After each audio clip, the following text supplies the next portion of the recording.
Good morning, and thanks for joining us here on Condo Solutions.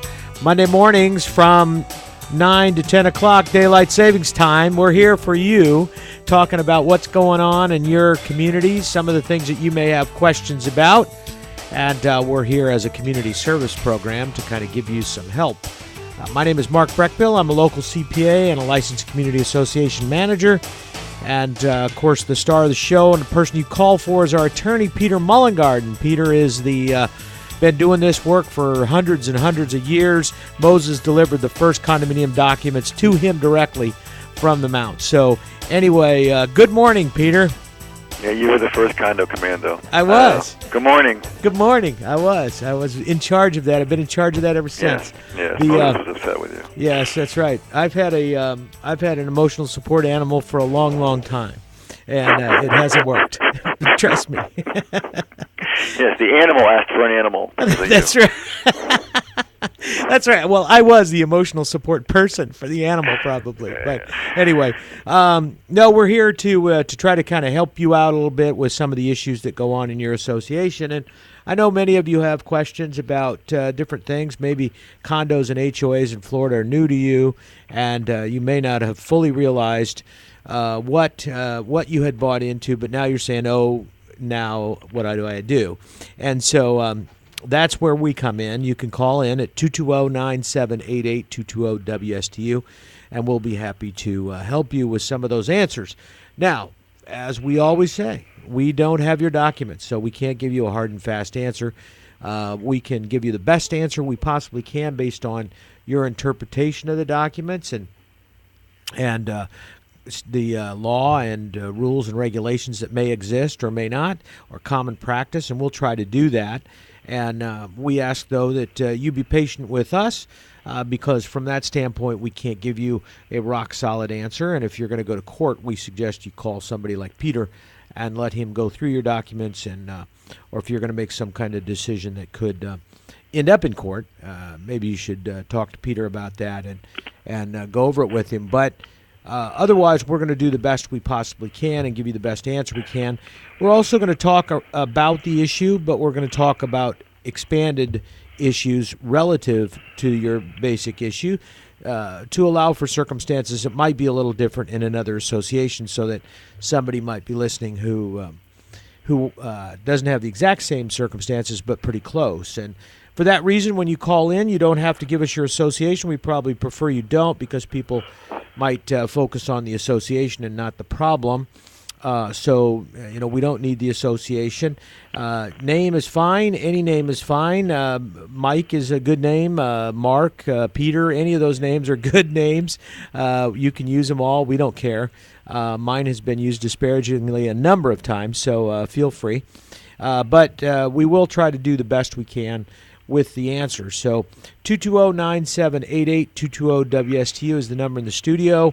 And if we're talking about something else, unless it's answering another caller's question, please feel free to call in with a different question or something else. And even if you've got a different question and we're answering an existing caller, if you don't mind holding, you can wait and we'll get you on next then. So that's the spiel for this morning. 220-9788, 220-WSTU is the number in the studio. So Peter, I know we just closed the legislative session. I haven't seen it, but it doesn't look like there was a whole lot that came out. I'm not 100% sure. But so we'll probably have some more updates on that coming out. And you guys, your law firm offers a course legal update, right? Usually coming up in the summer sometime, don't you? Well, the legal updates come out actually. When you can actually get them approved is usually around September. Okay. Okay. And then the courses begin in September, October. So the laws actually the updates are always 1 year behind. The updates are odd. So the 2019 update is for the 2018 law. The 2018 update is for the 2017 law. I always thought that was an odd. Yeah, that's kind of weird. An odd thing. Now there were some. I don't know if they finally were approved because the session at the end is very chaotic. The last bills either pass or fail. At the 11th and a half hour. Yeah. There were some proposals. Actually, I got them on Friday. Okay. Saw them. So I don't know if they passed or not at the end of the day. I think they might have. One was just right off the top of my head because I was reading it quickly. There was the law that passed this past session. The law that became effective in 2017 about the term limits, right? About you couldn't serve more than 4 consecutive 2-year terms. Right. Well, that was changed to because no one could understand why it only said 2-year terms. Right. It didn't apply to 1-year terms. So that was changed to you couldn't serve more than 8 consecutive years. 8 consecutive years. Okay. Rather than 4 2-year terms. Now that again was it finally passed? I'm not sure.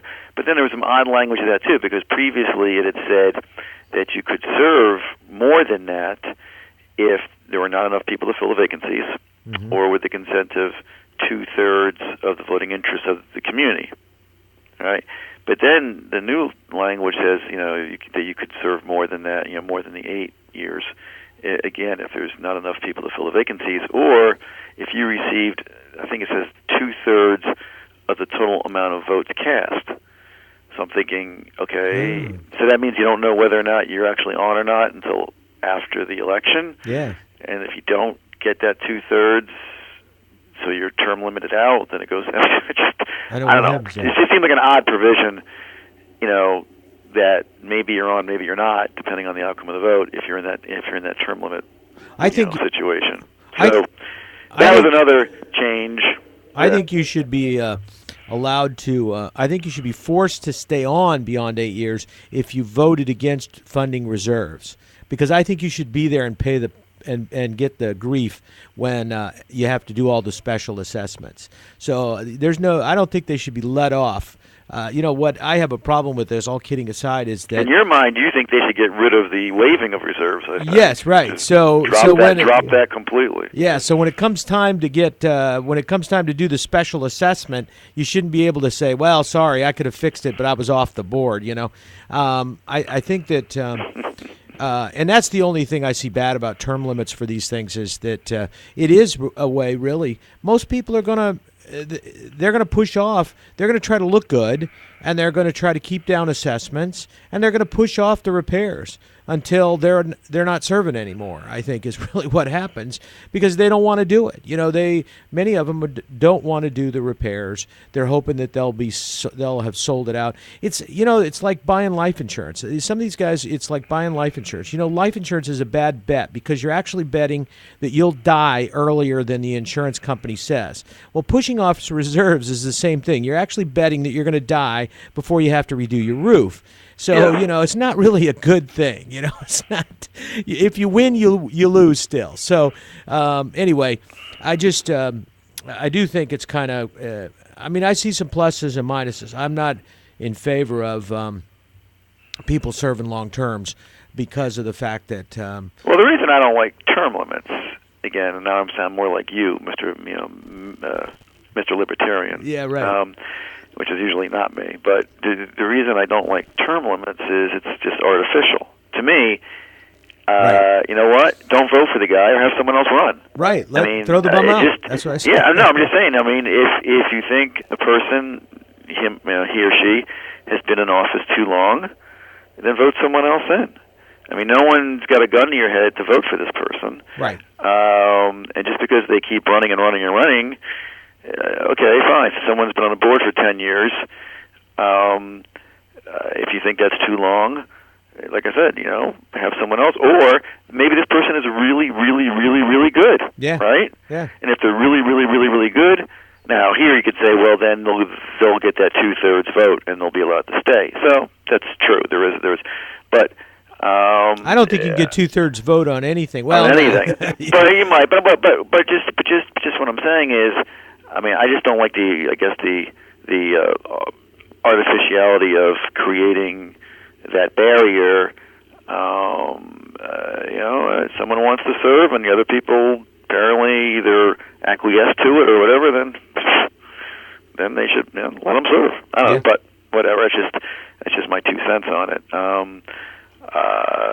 I'll give so you we'll see. I'm not sure whether these laws actually became effective or not. So it's I little agree. grain of salt there. It is. I agree. I just, like I say, that it's kind of the case that like the government's trying to protect us from ourselves because we're not smart enough to vote the person out, and we can, and you know what, it's good. Sometimes you need that. You need that little controversy in the community to get somebody to get up there and take some action, and so.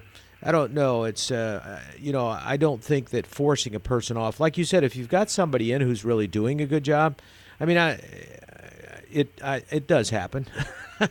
I mean, there are people out there who really have a background, maybe in real estate and property management and that kind of thing, and they they've been involved in condos and stuff like that. I mean, certainly somebody like you on a HOA board or any of the other attorneys that do this kind of work, that's a good thing. You guys, I wouldn't want to kick you off. If you're dumb enough to serve, you should stay on there.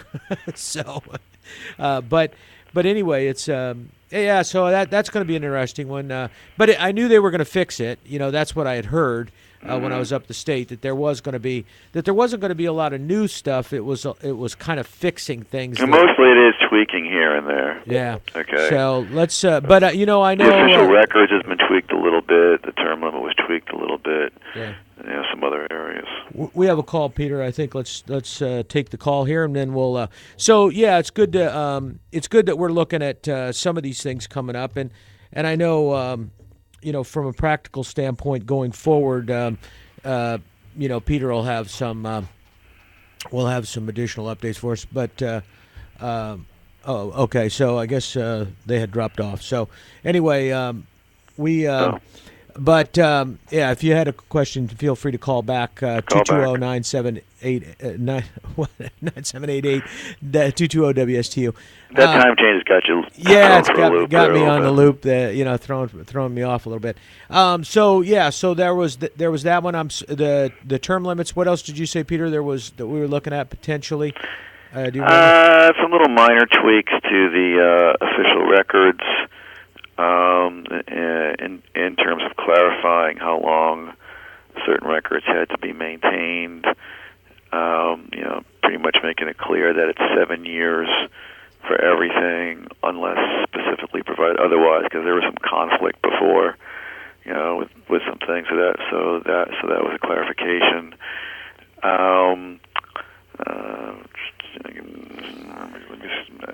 Keep going. Well, one of the things that I was kind of interested in is to see, and I know we don't normally hear much about it, but we haven't had. A number of years ago, there was some talk about tightening up. A number of years ago, and I'm talking maybe 10 or maybe longer. There was some talk about tightening up some of the regulations relative to the property management companies. And there was, it got to be a little bit of a. There were some issues going on with some of the property management companies back, 15 or 20 years ago. We had some fraud here locally, but more than anything, it was just there were a large number of big ones that were starting to consolidate, and people were complaining about records and record storage. And that type of thing, but and I tell you, it's getting a little bit. For example, we were talking at the FICPA meeting recently about, and one thing I hadn't really thought much about, but if you have an association that uses a payroll company, let's say they use some sort of payroll processing, Paychecks or ADP or any of those kind of companies. I just gave them free plugs. They can send me money if they'd like. But anyway, so, let's say you're using one of those payroll companies and you're using, something of similar to that. we're supposed to get a report. You're supposed to either test the system, which it's virtually impossible to do because we can't go where ADP or Paychecks are running their payroll system. So either you're supposed to go and test that yourself, or you get a report. I think it's called a SOC 1 report. That is it's basically a statement of controls, and it tells it's somebody else has audited them, saying that they've got internal controls in place and they've done some testing. So, and then you get a report on that. And, so we kind of got down to the point that, yeah, we get those kind of things. That's not a big deal. You just ask for a copy of the report. The company's big enough, they're getting it. But what came up recently is that, one of the large property management company, their payable system is outside the state. It's not here in Florida. And so the question is, do we have to get a report about the internal controls over their payable processing? And realistically, probably you do. I mean, it's because you can't go out and test it. See, that's one of the things that we used to always test, as you go in and you look at their payable system and make sure, they've got a system of internal controls so that bills don't get paid, so there's no fraud and that kind of thing. And now it's impossible to really see how that system is working because we're not there. I mean, we can see some paper, but you can't always see how the system is working. And on some of these bigger associations, it's kind of a problem. So, that's one of the things that I was kind of looking at. We had problems, like I said, years ago when we had associations that were, property management companies that were so large that they were outside of the general geographic area of the actual association. And then from a practical standpoint, it was hard for anybody to get access to their records or their system of records. Not necessarily the records. They could send you copies of things. Or they could have them stored on site, which was a requirement of copies of stuff, but not the actual system for making sure that those things got paid. So all you ever knew is you looked at one bill and that bill had been handled correctly, but you hadn't looked at their controls to determine if all the other bills like that had been handled correctly. So if you wanted to know, who authorized and who was authorizing the landscape contract, the landscape bill, then, you have to look at each one of the bills and have to look to see if the contract is in place, who signed off on the contract, has it been updated, and the whole thing. So that was, anyway, that's kind of the problem back then, and it kind of eased up a little bit, but because the association or the property management companies weren't that far away.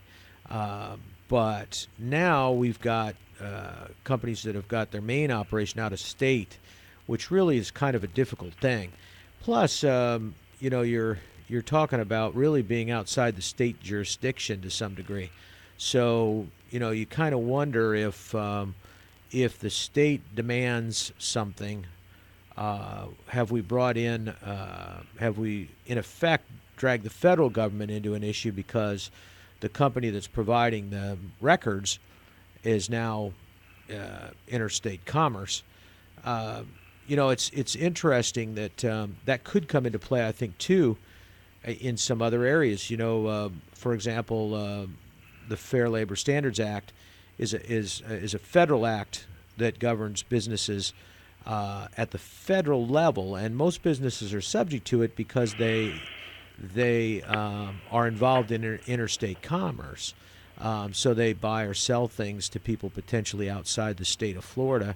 So therefore, they're subject to it. If you're not subject to interstate commerce, if you don't do business outside the state of Florida, then you're not bound by that. There's a different law that's a state law, and it's not quite the same as the Fair Labor Standards Act.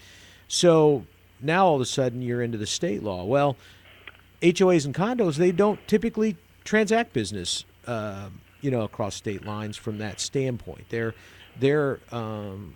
customers are the units. The units, and not even necessarily the unit owners. They're really the units themselves, and that's all within the state of Florida, and they're all governed within the state of Florida. So at that point, you don't cross boundaries. But you get into this thing where if you're being managed by a company that crosses boundaries, do you drag that into the mix? And so I'm just kind of wondering what's going to happen as we're seeing some consolidation in the property management industry. We're seeing that in the banking industry too.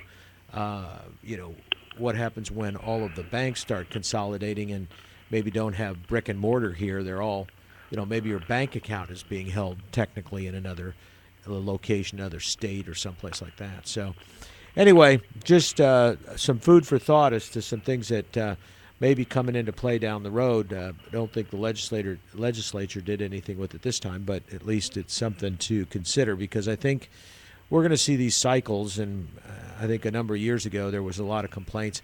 The property management companies were growing quickly. They were having problems. There was consolidation. There was problems. So I'm seeing some of that on the rise in the industry coming up. And from the flip side of it, it's harder and harder to be a self-managed association. I hear all the time about situations where self-managed associations really are doing things that are in violation of law, and they just don't have any clue. And that's not going to excuse you from the problems that come from that.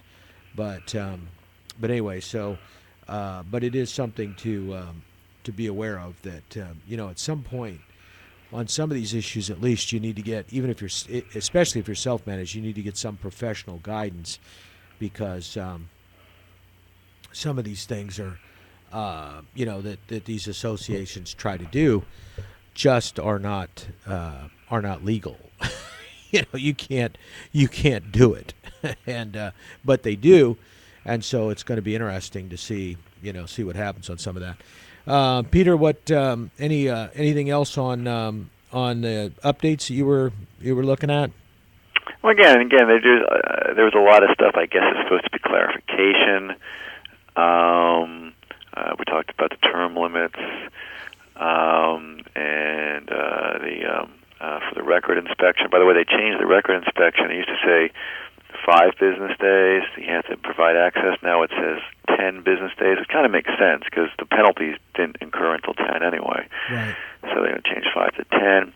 For alterations and improvements, they emphasize now that the vote, because before it said that that the vote for an alteration or improvement had to be pursuant to your declaration. And if your declaration was silent, then you need the vote of 75% of the total voting interests. Now they've added language saying that vote must be before the material alterations or additions are commenced. Oh.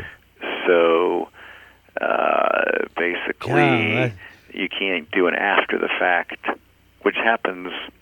Kind of blows my ask for forgiveness, not permission theory, right?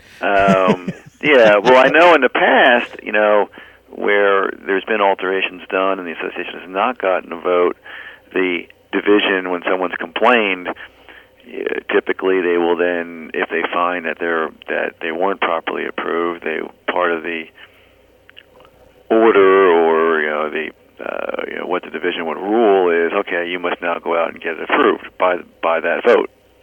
So does that mean you can't do that anymore? So what happens if you do an alteration? You didn't get the vote. Do you now have to tear it out? You can't, after the fact, cure it.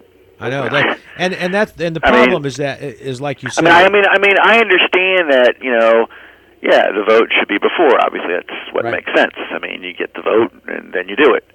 But what happens if, I don't know, whether, obviously it's intentional, it's other thing. If it was, we didn't think it was an alteration or that's very common. People didn't know it was a material alteration. alteration. We didn't really realize, so now we did it, so you can't after the fact approve it? Right. So, I know.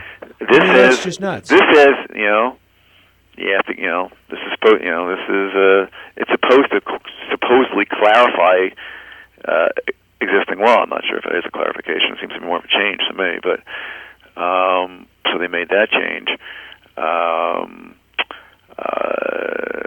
Let's see. In the they also put some new stuff into the let's see if I can find it into the website. You know, we all know that now there's a website requirement coming up, right? So if you have more than 150 units, you have to have a website and certain things on the website. So they clarified what needs to be on that website. Bear with me for a second.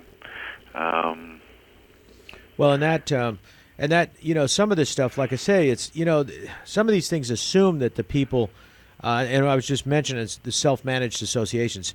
Here's just one more time when the self-managed association is going to get themselves into trouble because they don't, you know, have a clue that you know, changing the color of a building or of a bathroom is a material alteration. So, or tearing down certain trees, or, you know, whatever. That kind of thing, you know, is going to be an issue. Small associations all the time make changes because they just don't think about it, and because they know that it's gotten to the point that, you know, that the people know and they want to change. You know, people want a spa added, or they want. You know, they don't need the two pools. They just want the one pool and a spa or whatever it is. And so some of those things are going to be problems. You know, they're going to be material alterations. What's interesting is, you know, it would be nice if everybody knew in advance they were making a material alteration. But that's why we have court cases. Right. I mean, we have court cases that have decided that it was material alteration. What are you going to do at that point? Sometimes it's clear and sometimes it's not clear. Right. So for the website, now I scrolled through and found that, you know, the current law, again, I can't say 1,000% that this new law actually was enrolled, but, you know, said that the website had to include, you know, all the contracts that the association was a party to. Now it's been changed to say that you have to have a list of all executory contracts or documents to which the association is a party or which the owners have an obligation. And after the bidding for the materials or equipment or the services is closed, you have to have the list of the bids received by the association within the past year for materials, equipment, or services which exceed $2,500. So they threw that in. So you got to actually be able to see the bids? Yeah, which is okay. I mean, the bids was on there before, but now it says you know, the list of bids again, but they put in the $2,500. Well, you know, it's interesting because I had a client. Oh, and that's something you would like too. They took out the proposed financial report being on there, and just the financial report. Oh, okay. I know that you had a problem with that before. Yeah. You should be posting a proposed financial report. Right. That's not. So that was stricken. And I of course had a problem with the contracts being up there necessarily because, frankly, some of that stuff is confidential and you won't get as good a term sometimes. Sometimes they say it is, and they just do that to trick you. But there are times when certain people don't want you to know what, you know, like for example, there's. You know, I may give a client a break on an audit for a year or two because of whatever, because it's one that's they've been a client for 15 years, or, you know, whatever the thing is, or they're doing it in the summer, or whatever the situation may be. And, you know, I don't necessarily want my competition to know why or how I'm able to give that discount, you know. Well, the contracts were already, though, part of the official records. No, I know. You just copy them. I know. It's just, you know, having. I guess that's less accessible than just being on a website. Yeah, that's what I'm getting at. It's a lot. You know, at least if it's part of the record, and it's not on a website, somebody has to come in and request that. I understand. It's more effort. Yeah. Yes. And it's more likely that it's the person requesting it. You know, online, somebody gets your password and they can find out whatever you want, you know, and that's going to happen. I mean, once this stuff goes online, people are going to be able to access it because they'll have a friend who will give them a password, you know, and they'll be able to get onto it, and they'll just say, and that's what the contractors are going to do, frankly. They're going to go out there and look at some of these previous contracts, and they're going to find out an association that had some work done, and they're going to say, let me see what was, can I get on and look and see, and they're going to say no, and they're going to say, well, then they'll get somebody who they know, and they'll just log on. It's funny, I had this discussion with a client just recently. I had a client that we've been giving them a pretty good price for a long time. They went to an audit. We had been doing a review, and so they decided to go out for bids. And at the time, they one of the parties that they asked to bid was a party that that I know always gives low prices that I can't meet. Basically because they're not doing what they're supposed to do. But I can't meet that price. So I didn't, I knew I was going to lose the bid. But what I wanted to find out, which I like to find out with all of my bids, is where am I? If I don't know, people think that determining the price on an audit is a very scientific effort. It is not. It's based on the number of hours that it takes. So the only way I could bid and have it be scientific is to tell you I'll bid $75 an hour, how many ever hours it takes. Now, realistically, that's probably going to be double what most associations are used to paying because they're getting better prices than that. But because we're losing money on most of us and on these things, or barely making any money on them, so there's no profit in them. So you start cutting them that kind of rates, and you'd be losing it. But I like to see what the other entities are bidding, particularly when there are other entities in there who I know and respect and know are doing, and are comparable to us. I like to see where they're at because when I bid against them on another engagement, I don't want to be way out of the market. I want to know where the market is. And that's where the clients don't understand. They think, well, you should know what your price is. You can give us your price. No, I can't. My price is, do I lose X amount of money or do I lose X plus amount of money? It's not a question of, it's a question of if I gave you a full price. And here's the reason why. And you probably got some of the same issues, Peter, is if you pick up a client and you're only going to do something one time or two times, you've got to include or factor in all of your startup costs. You've got to read the documents. You got to be familiar with them. You got to set them up, file them in your system, make sure that they're in a position that probably one of your associates has got to get familiar with them. You've got things that you've got to do, costs that you've got to incur, and you're kind of assuming that you're going to have that client for more than one annual meeting or something. That you're going to have some ongoing business with them. And that's why, a lot of times you'll get a retainer or whatever it is on an annual basis. And you expect that but that retainer is probably reasonable because you're not trying to recover all of those costs this year. You figure I'll get it, I'll make $100 over the next few years. So you go through and you do some of that kind of thing. And ultimately, that's what you're trying to do. You're amortizing that cost, they say. That's what they call it. You're amortizing that cost over a long period of time, and recovering it over what you hope is a long relationship with that client, 3 years, 5 years, or whatever it is at least. And the CPAs do the same thing. Although we do have an awful lot of upfront costs in terms of what we call perm file costs, getting all of the original documents, loan agreements, and everything else that the client may have, and all of their original information, their amended documents, and all of that information. We've got to go through and sort through it ourselves and have it there and make sure that everything's posted and we've gone through it all. So anyway, it's kind of makes it a little difficult sometimes when. So I like to know, and one of my clients gave me a hard time about after the bid was over with, said, no, I can't tell you that. Well, I said, well, yeah, you kind of can, but they said, well, no, we can't tell you that. We can't tell you what the other company bid. I said, okay, well, we'll move from there. We have a caller. Frank, go ahead. Good morning. Morning. I am in a HOA mobile home park, and I wanted to ask you a question about two people that live together. They're both on a share, and they're on the board. Is that legal? On an HOA, is this it's a mobile home park. Is it a co-op, or is it a condo, or is it an HOA? Co-op. Co-op, okay, all right. Yeah, mobile homes.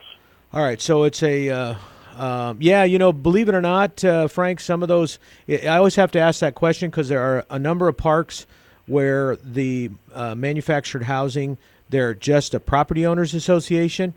There are others where they have turned into a condo association, and they're actually condos. And then there's the third situation that you're talking about, many of which are co-ops in Florida, and a lot of people don't know that. They think of the high-rise co-ops up north, but yeah, there's a number of manufactured co-ops.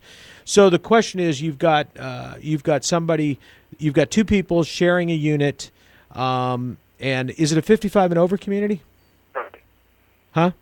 Yes. Yes. Okay. So two people sharing the same unit. Cooperative? Is it a cooperative? It's a cooperative, right? Yes, it's a cooperative. So you have two people that are basically, for lack of a better word, co-owners of a unit. Yeah, both their names are on the share because we could buy the land as part of the corporation. We don't actually own the land, but we have a share. So right. They both live in the same house. They're not married. They're just boyfriend and girlfriend, and they got both their names are on the share. And about a year ago, the one board member put his girlfriend on the board, and I was wondering if that's legal or not. Well, currently that's okay. I just thought it just a coincidence, or ironically, whatever, by coincidence. A bill has just been sent to the governor, as far as I can tell, for signature, and part of it is amending the Co-op Act. And it looks like the Co-op Act may be amended, assuming the governor signs this bill, to provide that co-owners in a co-op cannot serve at the same time unless they own more than one unit or there aren't enough candidates to fill the vacancies. So currently it's okay, unless your documents couldn't prohibit it. So currently it's okay for co-owners in a cooperative to serve together.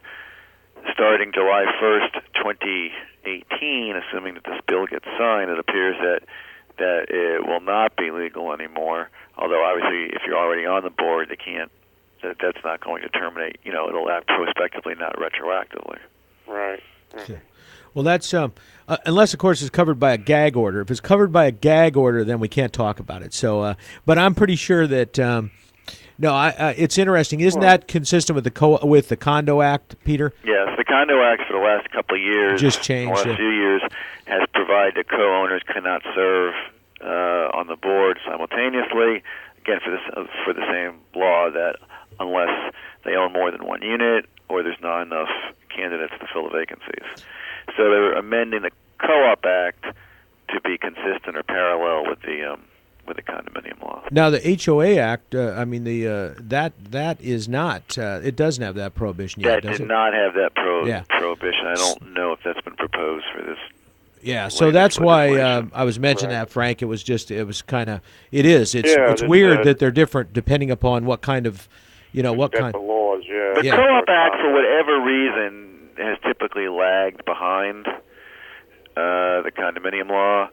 They're similar, they're not identical, probably because there are more, quite frankly, condos than there are co-ops, so it gets a little more attention. Well, I think too, it's a little bit of kind of in between. A co-op to me is is kind of in between the scenario with condos. You've got pure community living with a lot of restrictions necessary because of the ownership of common property.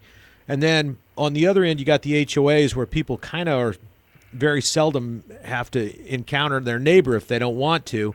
So it's less restrictive living wise and less restrictive legally. And then co-ops, you've got the situation where a lot more interaction, but the assets are actually owned by the corporation, by the co-op, and not owned by the people in common. So there's more that the association can do.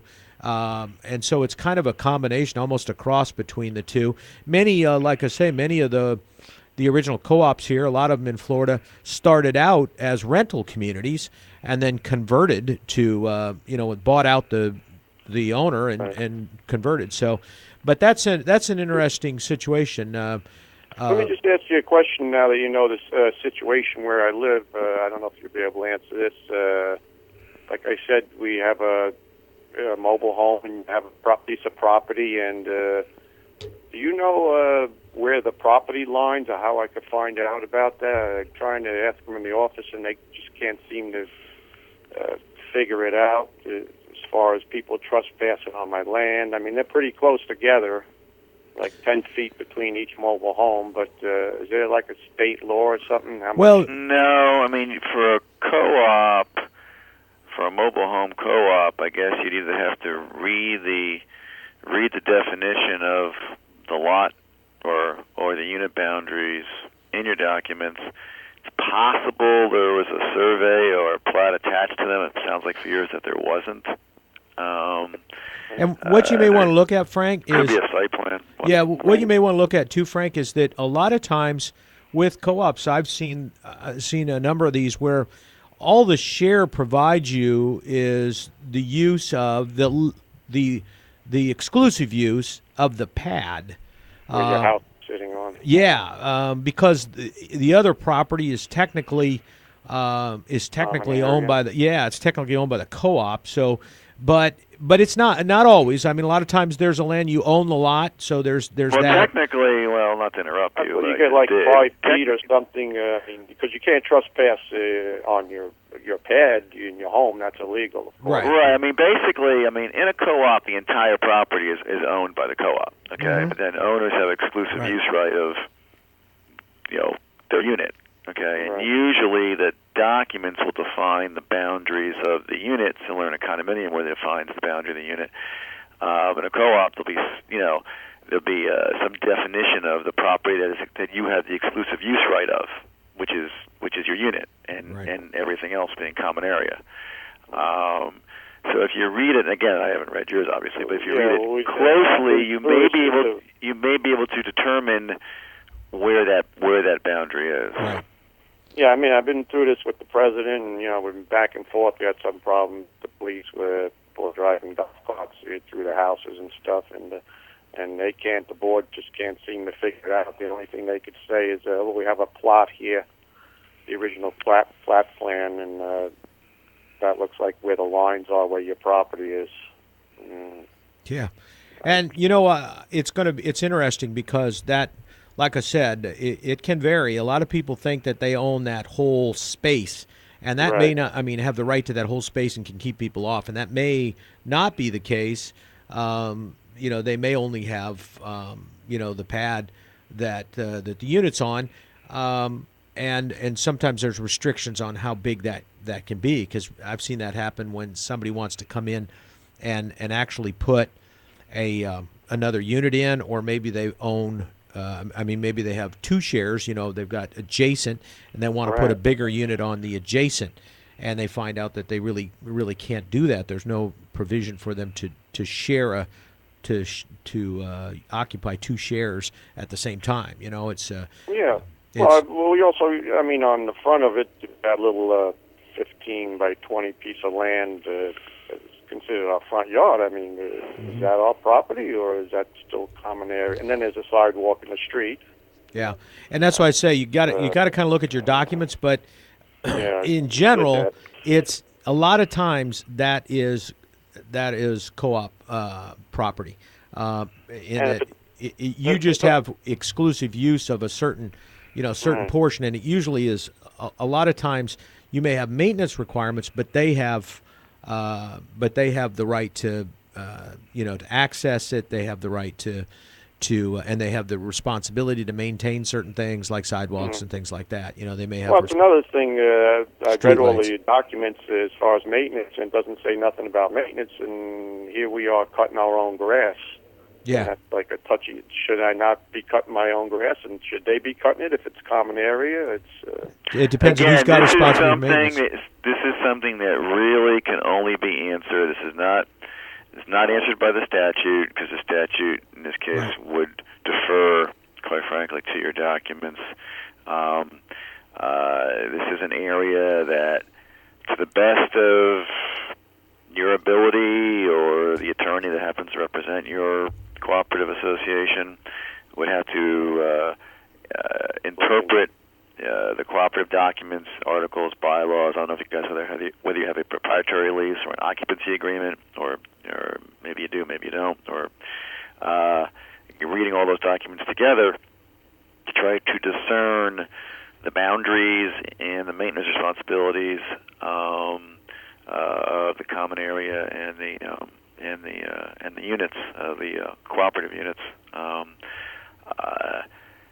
Again, someone would have to read all those documents together and then figure it out. They're giving me a hard time, and they can't figure it out. But that's besides the point. Anyway, I had a police officer out here, and he said something about the carport is no trespassing your house, of course, and something about 5 feet from your property. I don't know if he was correct, but I'm not sure where he was getting that from. Yeah.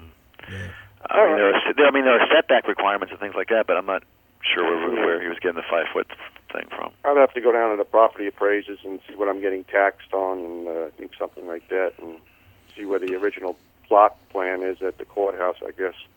And there could be a site plan, possibly. Could even be a subdivision plat, although I doubt it. Because if there was, you wouldn't have a co-op, most likely. Although you never know, there could be a subdivision plat on there. The police officer could have been dealing with it from a stand your ground type position, not a property owner position. He may have been saying, "Look, this is what is considered your house from a protection standpoint, not from a legal standpoint. So if you're within your home and within 5 feet of the exterior boundaries and on your carport, you're considered to be standing ground, your own ground type thing. Even if you don't own it, that would be true. Even if you were renting a unit or whatever, if it was yours. Now, well, that would be a no trespassing then, right?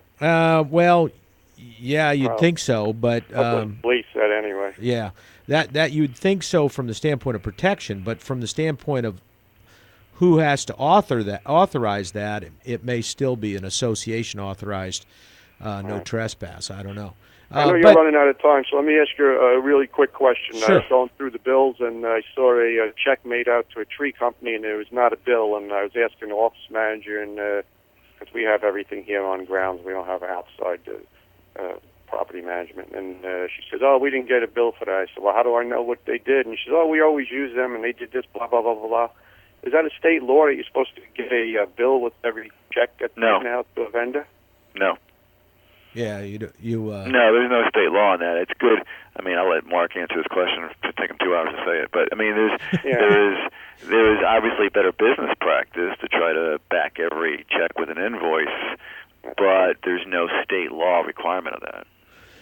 Yeah, and that's suspicious. I mean, writing out checks to people, no bills. It's I don't know. Well, but again, this guy could be working on some sort of. He gets paid X dollars a month. I mean, I don't know if this was. I mean, anything for specific services, it's better to have an invoice for it. Yeah, obviously. But again, no state law requirement on that. And then you could also have a contract. There could be a contract, which at this point could be verbal.